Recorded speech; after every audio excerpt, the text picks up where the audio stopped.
तो टीएमसी एक पार्टी ऐसी हो गई है जो आईसीयू में है। नमस्कार, आप देख रहे हैं न्यूजो और मैं हूं प्रवीण झा। दोस्तों, जिस बात का लोगों को बहुत ज्यादा इंतजार था वो अब होता हुआ दिखाई दे रहा है, क्योंकि हम लोगों ने एक खबर दिखाई थी कि टीएमसी में टूट हो सकती है और अब लगभग लगभग ये एक प्रकार से पुष्ट खबर मानिए कि टीएमसी में टूट होने जा रहा है। और ये मैं नहीं कह रहा हूं, ये बीजेपी के एक सांसद हैं सौमित्र खान। वो कह रहे हैं कि बीजेपी के 20 से ज्यादा सांसद और 50 से ज्यादा विधायक जो हैं वो बीजेपी के संपर्क में हैं।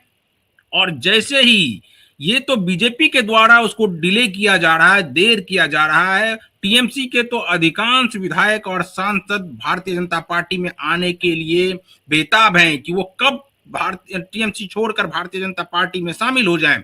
लेकिन अभी एक बहुत बड़ी खबर ये आई है कि उन्होंने ये दावा किया कि अगर केंद्रीय नेतृत्व के द्वारा यानी केंद्रीय आला कमान से, भारतीय जनता पार्टी के केंद्रीय आला कमान से अगर उनको हरी झंडी मिलती है तो 20 से अधिक सांसद और 50 से अधिक विधायक यानी कि उस पर कोई एंटी डिफेक्शन लॉ भी लागू नहीं होगा।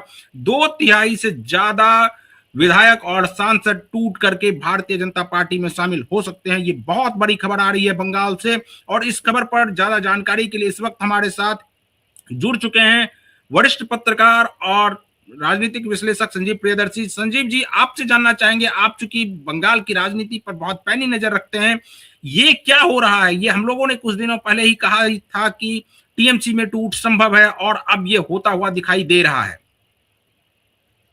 नमस्कार प्रवीण जी, आपको और आपके दर्शकों को भी। ऐसा ही होता है जब एक तानाशाह का अंत होता है।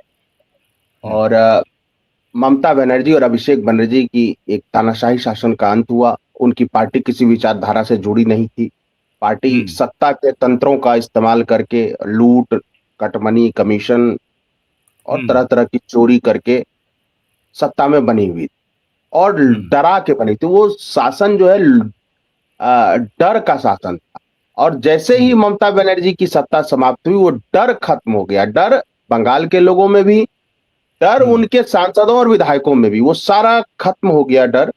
और यही वजह है कि अब भगदड़ मची हुई है। और आपको मैं कुछ नाम बताऊं, देखिए वैसे भी जब फाल्टा का रिजल्ट आया और चौथे नंबर पर टीएमसी चली गई, तो अब टीएमसी के जो कम से कम हिंदू सांसद हैं, और महुआ मोइत्रा और सयोनी घोष नहीं, इसके अलावा जो हिंदू सांसद हैं उनको तो पता है कि बंगाल की राजनीति में भविष्य किसका है।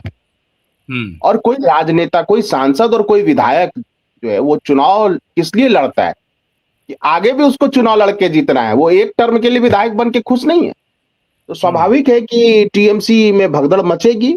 और टीएमसी जिस तरह से मुस्लिम वोट फाल्टा में कम्युनिस्ट पार्टी को गया, थोड़ा कांग्रेस को भी गया, इससे स्पष्ट है कि मुस्लिम वोट बैंक भी इनके साथ नहीं है, दरक गया है। और जितनी डिमोलिशन ड्राइव हो रही है कलकत्ता में या आसनसोल में, वो सब इन्हीं के एमएलए थे। चाहे जावेद खान आपका देखिए, ये सोना पप्पू, इसका वो थे, टीएमसी के ही कैडर थे। तो ये सारा कुछ उनको कोई बचाने नहीं आ रहा है, उन मुस्लिमों को या उन हिंदुओं को जिन्होंने जमीन ली, मकान लिया, अवैध तरीके से बसाए गए अपार्टमेंट में को खरीदा। अब उनको बचाने के लिए भी टीएमसी का कोई विधायक नहीं है। तो टीएमसी एक पार्टी ऐसी हो गई है जो आईसीयू में है।